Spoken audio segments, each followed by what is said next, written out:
লোভনীয় স্বাদের এই ছুরি শুটকি ভুনাটি একদম কম তেল মশলায় আমি রান্না করেছি। প্রথমে আমি নিয়ে নিব কিছুটা পরিমাণ ছুরি শুটকি এবং সেগুলোকে গরম পানিতে সিদ্ধ করে ভালোভাবে ধুয়ে কাটা বেছে নিব। তারপর রান্না করার জন্য চুলায় একটি প্যান বসিয়ে দিব।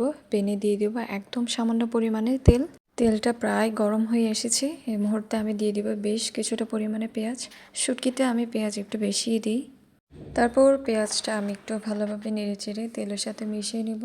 দেখতেই পাচ্ছেন আমি একদম কম পরিমাণে এখানে তেল ব্যবহার করেছি।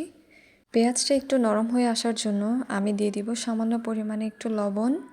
একটু নেড়েচেড়ে আমি পেঁয়াজটা ভাজা হওয়ার জন্য রেখে একটা বাটিতে আমি মশলা তৈরি করে নিব। বাটিতে আমি দিয়ে দিব 1/2 চামচ হলুদের গুঁড়া, 1 চামচ শুকনো মরিচের গুঁড়া, 1/2 চামচ ধনে গুঁড়া এবং দিয়ে দিব পরিমাণ মতো লবণ।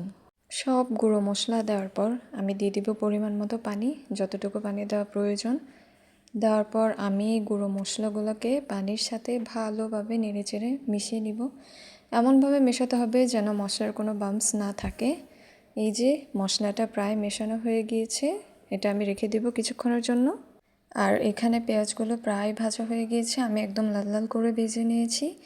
এই মুহূর্তে দিয়ে দিব আমি বেছে রাখা শুটকিগুলো। আমাদের বাসায় যেহেতু মানুষ কম, তাই আমি একদম অল্প পরিমাণে এখানে শুটকি নিয়েছি। তো শুটকিগুলো দেওয়ার পর আমি শুটকিগুলো ভালোভাবে পেঁয়াজের সাথে একটু নেড়ে ভেজে নিব। তারপর দিয়ে দিব আমি প্রায় 1 চামচ পরিমাণ এখানে রসুন বাটা। রসুন বাটা দেওয়া হয়ে গেলে আমি দিয়ে দিব একটা কেটে রাখা টমেটো। সব কিছু দেওয়ার পর এই মুহূর্তে আমি বেশ কিছুটা সময় নিয়ে সবগুলোকে ভালোভাবে ভেজে নিব। এতে করে আমার শুটকিটা একটু ভাজা হয়ে যাবে এবং রসুনের কাঁচা স্মেলটাও দূর হয়ে যাবে। দেখতেই পাচ্ছেন সবগুলো ভাজা হয়ে একদম তেলের উপর উঠে এসেছে।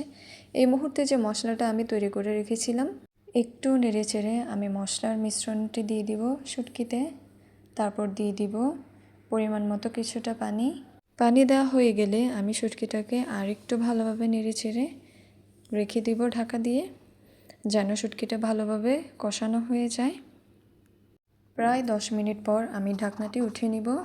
দেখতেই পাচ্ছেন পানিটা প্রায় শুকিয়ে গিয়েছে এবং খুব সুন্দর একটা স্মেল এসেছে।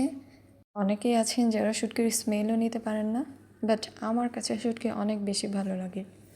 আমি চুলার আঁচটা কমিয়ে শুটকির এই পানিটাকে একদম শুকিয়ে নিব।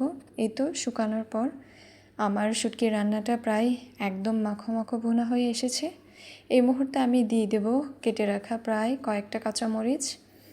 কাঁচামরিচের স্মেলটা আমার অনেক ভালো লাগে শুটকির সাথে।